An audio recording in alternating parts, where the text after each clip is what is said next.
இனிமே இந்த மாதிரி அம்மா அப்பா குடும்பம் யாரும் அவளுக்கு தேவையில்லைன்னு இந்த பொருளை திரும்ப கொடுத்து நிரூபிச்சிட்டா. அப்படிலாம் இல்லைங்க. அவ இப்போ அவன் மட்டும் போதும்னு நினைக்கிறா. அவனை பத்தி அவளுக்கு தெரியல. ஆனா கூடிய சீக்கிரம் அது தெரியும். அன்னைக்கு அவ யாரும் இல்லாம நிக்க போறா. ஐயோ, என்னங்க நீங்க உங்க வாயால அப்படி எல்லாம் சொல்லாதீங்க. அவங்க நல்லா இருக்கணும்னு தானே நாம நினைக்கணும்.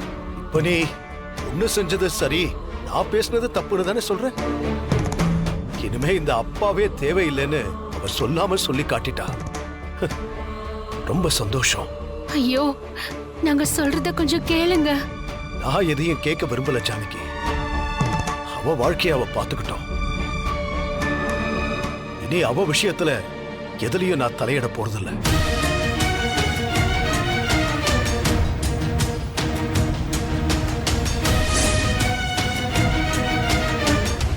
காரணத்தை சொல்லியும் அவர் எப்படி பேசிட்டு போறாரே. நடந்ததெல்லாம் அவர்கிட்ட சொன்னா அவரை கோவப்படுவாருன்னு நான் நினைச்சேன். இப்ப அதே மாதிரி நடந்துருச்சு. பெரியம்மா, தனா இப்படி பண்ணதுல பெரியப்பாவுக்கு கோவம் எல்லாம் இல்ல, வருத்தம் தான்.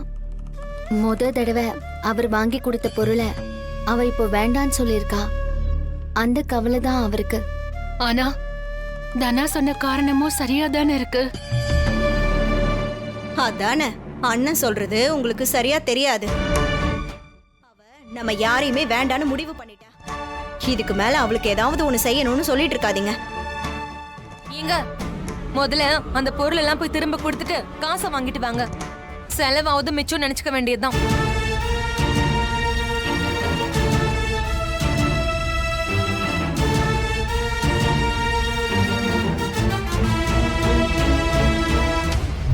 ஐயோ, இவர் எங்க கிளம்பி போனாருன்னு வேற தெரியலையே.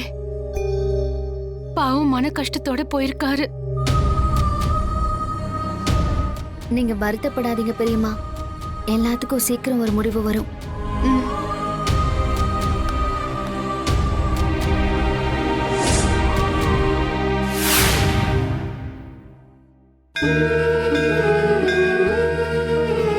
கதிர, நீங்க வெளியே போக சொன்னோம், நானும் அவன் கூட போயிடுறேன்.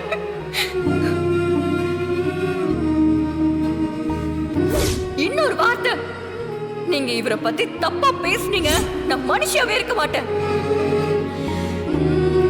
புவனேஸ்வரி ஊருக்கு முன்னாடி வச்சு பேசினதுக்காக இன்னைக்கு இதை வாங்கிக்கிட்டா அது கதிர்க்கு தான் அவமானம்னு அவன் நினைக்கிறா.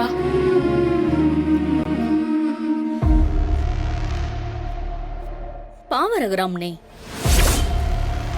இப்படி கூட யாருமே இல்லாம தனியா கோவில்ல வந்து உட்கார்ந்திருக்க. இப்பதான் நடந்ததெல்லாம் கேள்விப்பட்டேன். நீ கொடுத்த சீர்வரிசையெல்லாம் உன் பொண்ணு வேண்டான்னு சொல்லி திருப்பி அனுப்பிட்டாலாமே.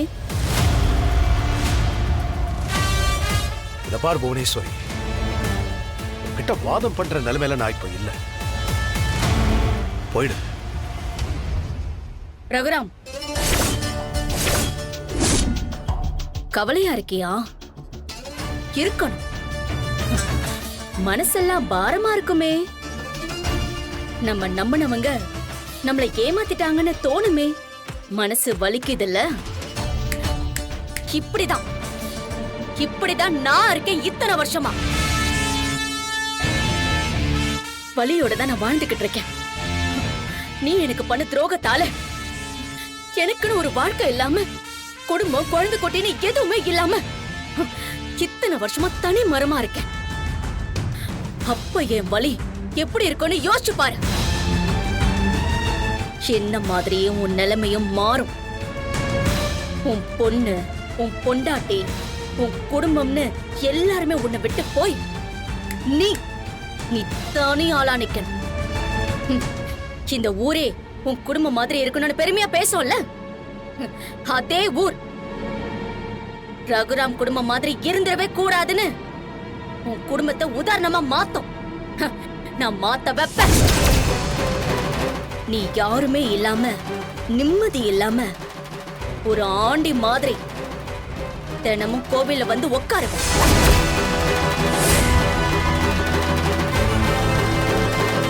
எத்தனை நாள் நான் என் வாழ்க்கையை நினைச்சு இந்த கோவில்ல வந்து உட்கார்ந்திருக்கேன்னு தெரியுமா? அந்த கஷ்டத்தை நீ அனுபவிக்கணும். அனுபவிக்க வைப்பேன். நீ நினைக்கிறது எதுவுமே நான் உயிரோட இருக்கிற வரைக்கும் நடக்காது புவனேஸ்வரி. கார்த்திக் செத்துட்டான்னு ஒரு நாடகம் ஆடி என்னையும் என் மனைவியையும் பிரிக்க பார்த்தேன். அப்பவே உன்னை சும்மா விட்டுருக்க கூடாது. எனக்கு வந்த கோவத்துக்கு உன் மொத்த குடும்பத்தையும் கொன்னு புதைச்சிருப்பேன். என் குடும்பத்து மேல இன்னொரு தப்பான பழி வந்துடக்கூடாதுன்னு தான் நான் பொறுத்துக்கிட்டு இருக்கேன். இப்பவும் உன் திமிர் உன்னை விட்டு போகலல்ல? உன் குடும்பம் நிம்மதியா இருக்காது. இங்க பார் புவனேஸ்வரி, என் குடும்பத்தை பத்தி எனக்கு நல்லா தெரியும்.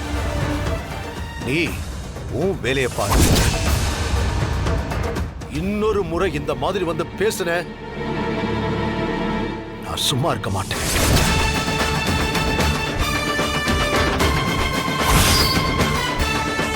ஹே புவனேஸ்வரி,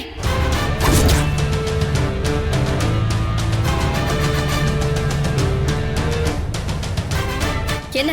நீ எல்லாம் அடங்கவே மாட்டியா? உனக்கெல்லாம் மனசாட்சியே இல்லையா? கொஞ்ச நேரம் நிம்மதியா இருக்கலாமேன்னு கோயிலுக்கு வந்த மனுஷன இப்படி உன் வார்த்தையாலேயே நோகடிக்கிறியே. இதெல்லாம் ரொம்ப கம்மிதான் ஜானகி. இன்னும் நான் ரகுராம் மனச நிறைய நோகடிப்பேன். அத நீயும் உன் தங்கச்சி பொண்ணும் பார்க்க தான் போறீங்க. ஏய், உன் ஆட்டத்தெல்லாம் பாத்துக்கிட்டு நாங்க சும்மா இருப்போம்னு மட்டும் நினைக்காத. என்ன பண்ணுவீங்க? என்ன பண்ண முடியும் உங்களால? எதுவும் பண்ண முடியாது. நான் நினைச்சது மட்டும்தான் இங்க நடந்துகிட்டு இருக்கு. நீ ஆடுற ஆட்டத்தெல்லாம் இதோ இந்த கடவுள் பார்த்துட்டு தான் இருக்காரு. உன்னை மாதிரி கேவலமான புத்தி இருக்கிறவங்க நினைக்கிறதெல்லாம் என்னைக்குமே இந்த கடவுள் நடக்கவே விட மாட்டாரு. நடக்கும் ஜானகி. என் வாழ்க்கைய நீ அழிச்சல்ல, உன் குடும்பத்துல ஒருத்தரையும் நான் நிம்மதியா வாழவே விட மாட்டேன். உன் பொண்ணு தானா, உன் மருமகன் கதிரு, இதோ இங்க நிக்கிறாளே மாயா, இவ புருஷன் சீனு, உங்க வாரிசுங்க யாரையுமே நான் சந்தோஷமா வாழ விட மாட்டேன்.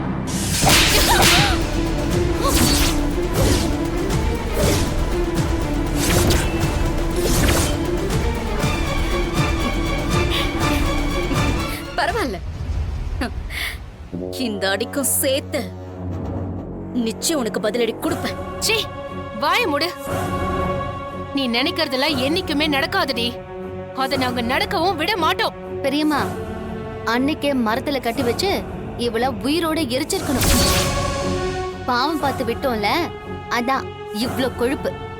பேசுங்க, நிறைய நல்லாவே பேசுங்க. நான் நினைச்ச மாதிரி உன் குடும்பம் கொஞ்சம் கொஞ்சமா சதஞ்சுக்கிட்டு இருக்க. சீக்கிரமாவே நான் சொன்ன மாதிரி எல்லாருக்கும் ஒரு முடிவை கட்டி ரகுராம தனியால மாத்துறேன். அத நீங்க 2 பேரும் பார்த்து கண்ணீர் விடதான் போறீங்க. நடக்குதா இல்லையான்னு மட்டும் பாருங்க.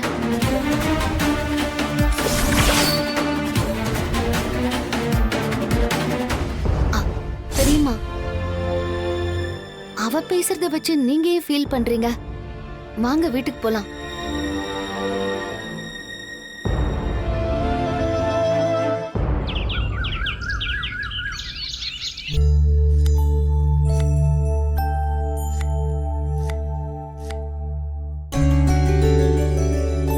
ரகுராமா, ஜானகி, என்ன நீ உங்க அத்தை வராங்க? மணி, இவங்க எதுக்கு இங்க வந்திருக்காங்க என்னன்னு தெரியலையே. ரகுராமா, வாங்க அத்தை, வாங்க. வாங்கம்மா. எப்படி இருக்கீங்கம்மா? நல்லா இருக்கேன் கண்ணு. எப்படிப்பா இருக்க? நல்லா இருக்கேன் அத்தை. வாங்க சம்மந்தி, எப்படி இருக்கீங்க? எனக்கு என்ன, குத்துக்கல்லாட்டம் இருக்கேன். வீட்டுக்கு இப்பெல்லாம் நீங்க வர்றதே இல்ல. நான் மட்டும்தான் எப்ப பார்த்தாலும் வந்துகிட்டே இருக்கேன். நீங்க யாரும் அந்த பக்கம் வர்றதே இல்லையே. அம்மா, ஏய், மணி, எப்படி அகன்னு இருக்க? நான் நல்லா இருக்கேம்மா. நீங்க எப்படி இருக்கீங்க? நல்லா இருக்கேன். ஆ. எனக்கு என்னடா குறைச்ச? ஏன்டா மணி இழைச்சு போயிட்ட? ஆமா, உன் பொண்டாட்டி ஒழுங்கா சமைச்சு போறது இல்லையாக்கும்? அம்மா, உங்களுக்கு எப்ப பார்த்தாலும் என்னை இளைச்ச மாதிரி தான் தெரியும். அவ்வளவு பிரியம் என் அம்மாவுக்கு. என்ன பத்மா, சத்தமே இல்லாம நிக்கிற? மாமியார் காரி வந்திருக்கிற, வாங்க உக்காருங்க, எப்படி இருக்கீங்க, என்ன ஏதுன்னு ஒரு வார்த்தை கூட பேச மாட்டியாக்கும்? ஏன் நான் வந்தது உனக்கு பிடிக்கலையா? ஐயோ அப்படியெல்லாம் எதுவும் இல்லத்த. நான் ஏன் அப்படி உங்களை நினைக்க போறேன்? என் புள்ள அழைச்சிட்டான், ஆனா நீ மட்டும் பெருத்துக்கிட்டே இருக்கடி.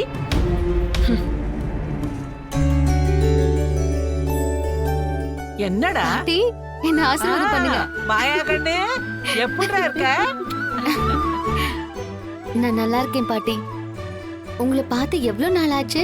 ஆமாண்டா கண்ணு, எப்படி இருக்க? எப்ப வந்த? நல்லா இருக்கியா? போடா அந்த பக்கம். என்ன பாட்டி? பின்ன என்னடா, இந்த கிளவி இருக்கிற ஞாபகம் உனக்கு கொஞ்சமாச்சும் இருக்கா இல்லையா? ஒரு போனாவது பண்ணியா? இல்ல பாட்டி, கடையில கொஞ்சம் வேலை அதிகம், அதான். ஆமா, வல்லாத வேலை. என்ற பேத்தி மாயாவை பாரு, அடிக்கடி போனை போட்டு எப்படி இருக்கீங்க, நல்லா இருக்கீங்களா அப்படின்னு எதையாச்சும் விசாரிச்சுக்கிட்டே இருப்பா. அவளுக்கு இருக்கிற பாசம் உனக்கு கொஞ்சமாச்சும் இருக்காடா?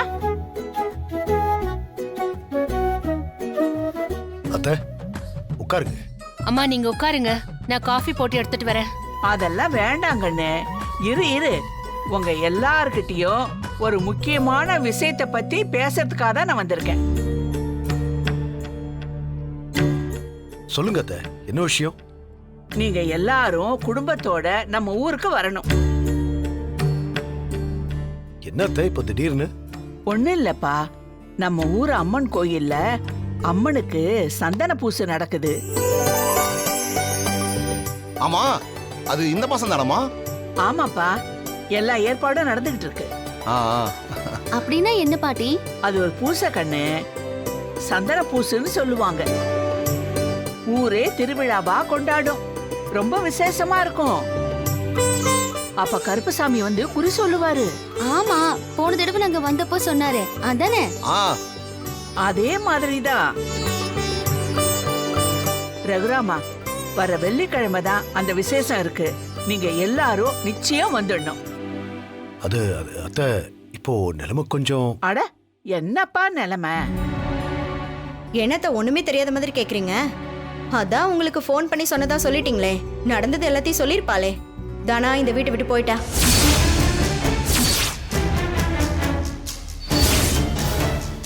அவ புருஷன் கூட தானடி வாழ போயிருக்கா. அதுல உனக்கு என்ன பிரச்சனை?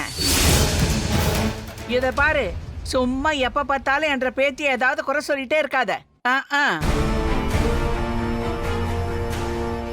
பத்மா, வந்த உடனே அம்மா கிட்ட வாங்கி கட்டிக்காத.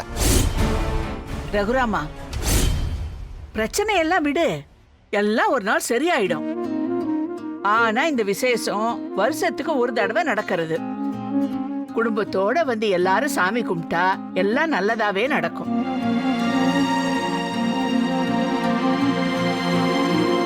ரகு, அதான் அவங்க சொல்றாங்கல்ல, போன வருஷம் நம்ம போக முடியாம போயிடுச்சு, இந்த வருஷம் நாம போயிட்டு வந்துடலாமே. ஆமாப்பா. ஏய் ஜானகி, என்னம்மா பாத்துக்கிட்டே நிக்கிற? உன் புருஷன்கிட்ட எடுத்து சொல்லு. அதான் அம்மா சொல்றாங்கல்லங்க, கோவில் விஷயம் தானே, போயிட்டு வந்துடலாமே. அண்ணி, தலைக்கு மேல வேலை இருக்கு, அதெல்லாம் விட்டுட்டு எப்படி போக முடியும்? என்ன தலைக்கு மேல வேலை கிடக்கு? என்ன முடி வெட்ட பொரியாக்கும்?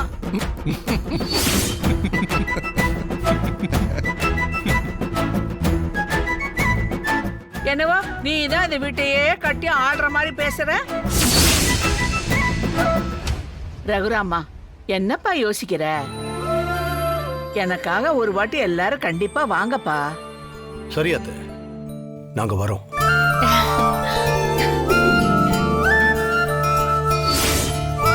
என்னைக்கு சொன்னீங்க? வர வெள்ளிக்கிழமை தான்ப்பா. சரி. ரொம்ப சந்தோஷம்ப்பா. இத பாரு, நீ வேற எதையும் யோசிக்காத. வந்து அம்மனை கும்பிடு, எல்லாம் சரியாயிடும். ஆ, சரிப்பா, அப்ப நான் கிளம்புறேன். இருங்க இப்பதானே வந்தீங்க, அதுக்குள்ள கிளம்புறேங்கிறீங்க. ஆமாமா, இருங்க சாப்பிட்டு போலாம். சாப்பிட்ற டைம் தானே, இருந்து சாப்பிட்டே போயிருங்க. இல்லடா, கொஞ்சம் சோலி இருக்கு. புத்தக பணம் வேற வாங்கணும். நான் போய் வாங்கிட்டு அப்படியே ஊருக்கு போறேன். சரிம்மா. இத பாருங்க, எல்லாரும் கண்டிப்பா வந்துடணும். சரியா? அப்ப நான் கிளம்புறேன். சரி பாட்டி. சம்மதிமா, கண்டிப்பா எல்லாரும் வந்துருங்க. கண்டிப்பா ஒண்ணு வந்துடுறோம். வரலடா. சரி பாட்டி. செல்லம். வரமணி, பார்த்து போயிட்டு வாங்கம்மா. போட.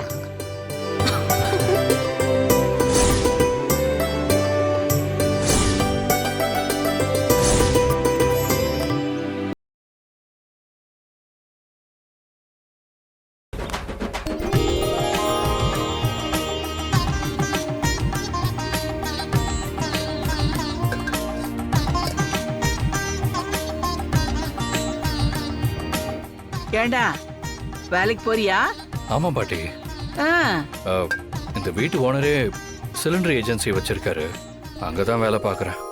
எல்லா வீட்லயும் சிலிண்டர் போடுற வேலை. எந்த வேலையா இருந்தா என்னடா, உழைச்சு வேலை செய்யற எல்லா வேலையும் நல்ல வேலை தான். இந்த வயசுலயும் பாட்டி என் தோட்ட வேலை அம்புட்டையும் நான் ஒத்தையாதான் செஞ்சுக்கிட்டு இருக்கேன். வேலைக்கு போகாம சும்மா இருந்தா தாண்டா தப்பு. உத்தியோகம் தாண்டா புருஷ லட்சணம். ஆ, பாட்டி இந்தாங்க. காப்பியா கண்ணு? என் ராசாதி.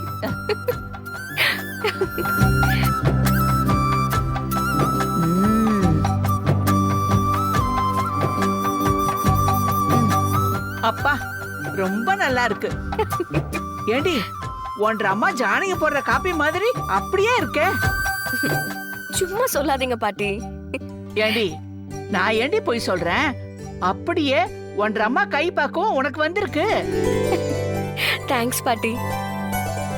அப்புறம் ஊர்ல அம்மனுக்கு சந்தன பூசு அபிஷேகம் எல்லாம் இருக்கு. நம்ம ஊர்ல அது அவ்வளவு விசேஷமா திருவிழா மாதிரி கொண்டாடுவோம். அதுக்கு உங்க 2 பேரையும் வர சொல்றதுக்காக தான் நான் இங்க வந்திருக்கேன். என்ன பாக்குறீங்க? கல்யாணம் முடிஞ்சு 2 பேரும் ஊருக்கு வந்தீங்க. அப்ப 2 பேரும் கிழக்கும் மேற்குமா இருந்தீங்க. எதுக்கு எடுத்தாலும் எப்ப பார்த்தாலும் சண்டை தானே போட்டுக்கிட்டு இருந்தீங்க. இப்பதானே பூவும் நாறு மாதிரி சேர்ந்து இருக்கீங்க. ராசி ஆயிட்டு ஒன்னா புருஷன் பொண்டாட்டியா வாழறீங்க. உங்களை பார்த்தா எனக்கு ரொம்ப சந்தோஷமா இருக்கு. அதனால தான் சொல்றேன், 2 பேரும் சந்தோஷமா ஊருக்கு வாங்க. போன தடவை கருப்பு வேட்டைக்கு போன விசேஷத்துக்கு வந்தீங்க. நீங்க 2 பேரும் சேர்ந்து இருப்பீங்க கண்டிப்பா. இவன் உனக்கு காவலனா இருப்பான்னு குறி சொல்லிச்சா? ஆமா பாட்டி, நான் கூட அதெல்லாம் அப்பப்ப நினைச்சு பார்த்துட்டு இருப்பேன். அதே மாதிரி இப்ப 2 பேரும் ஒன்னாயிட்டீங்கல்ல. இந்த தடவை வந்துருங்க. நம்ம ஊர் அம்மனோட சக்தி இப்ப இருக்கிற எல்லா பிரச்சனையும் தீர்த்து வச்சிரும். நான் இப்ப நம்ம வீட்டுக்கு போயிட்டு தான் வரேன். எல்லாரும் குடும்பமா வரேன்னு சொல்லியிருக்காங்க. எல்லாரும்னா அப்பவும் தானா? இது என்னடி கேள்வி? எல்லாரும்னா உங்க அப்படியே சேர்த்து தானே. சரி சரி, நீங்க 2 பேரும் கண்டிப்பா வரணும். புரிஞ்சுதா? அப்பா வராருனா நாங்களும் வரோம் பாட்டி. என்னால அப்பாவை இப்பெல்லாம் பார்க்கவே முடியறதில்ல. அதுக்கு என்னடி, 2 பேரும் விசேஷத்துக்கு வாங்க. எல்லாரும் குடும்பமா ஒன்னா சாமியை கும்பிட்டுட்டு ஒன்னா இருந்துட்டு வரலாம். கதிர், நம்ம போலாமா? ஆசைப்படுறேன்ல, நம்ம போலாம். பாட்டி, நாங்க வரோம். ரொம்ப சந்தோஷம்டா.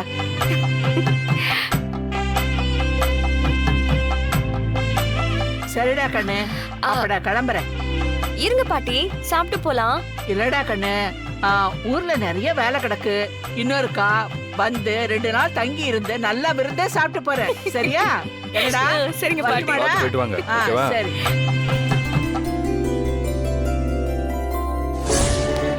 என்ன கண்ணு? பாட்டி என்னாச்சு? நீ சொல்லி அதை நான் செஞ்சு முடிக்காம இருப்பனா? 2 பேரும் வரேன்னு சொல்லிட்டாங்க. சூப்பர் பாட்டி. பாட்டினா பாட்டி தான். என்ற பேத்திக்கு சந்தோஷத்தை பத்தியா? இதெல்லாம் நீ சொல்லி கொடுத்தது தானே. போன போட்டு எல்லாரையும் ஊருக்கு வர சொல்லுங்கன்னு ஐடியா கொடுத்தது நீ தானே. போன தடவை வந்தப்பவே இந்த டைம்ல ஊர்ல கோவில்ல விசேஷம் நடக்கும்னு நீங்க தான் சொன்னீங்க பாட்டி. அது ஞாபகம் வந்தது. அதான் உங்களை எல்லாரையும் கூப்பிட சொன்னேன். நீ ஏதோ காரணத்தோட தான் இதெல்லாம் செய்யறேன்னு எனக்கு தெரியும். ஆமா பாட்டி. தனா வீட்டை விட்டு வெளியில வந்ததுக்கு அப்புறம் பெரியப்பா சந்தோஷமாவே இல்ல. என்னதான் அவருக்கு கோவம் இருந்தாலும் தனா இல்லாம மனசுக்குள்ளேயே கஷ்டப்படுறாரு.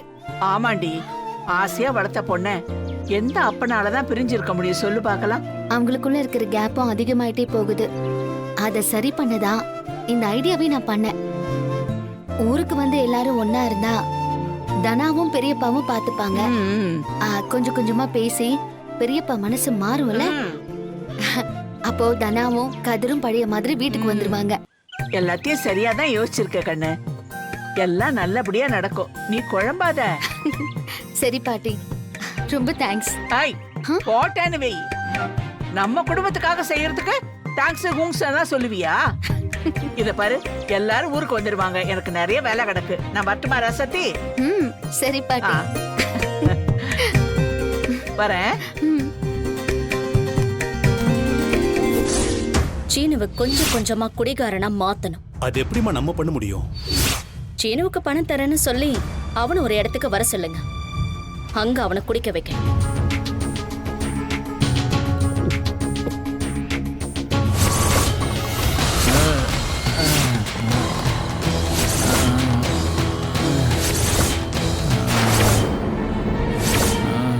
என்னாச்சு மாயா சீனுவுக்கு?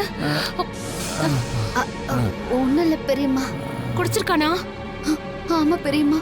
ஐயோ, அப்ப புவனேஸ்வரி அன்னைக்கு சொன்னது உண்மைதானா?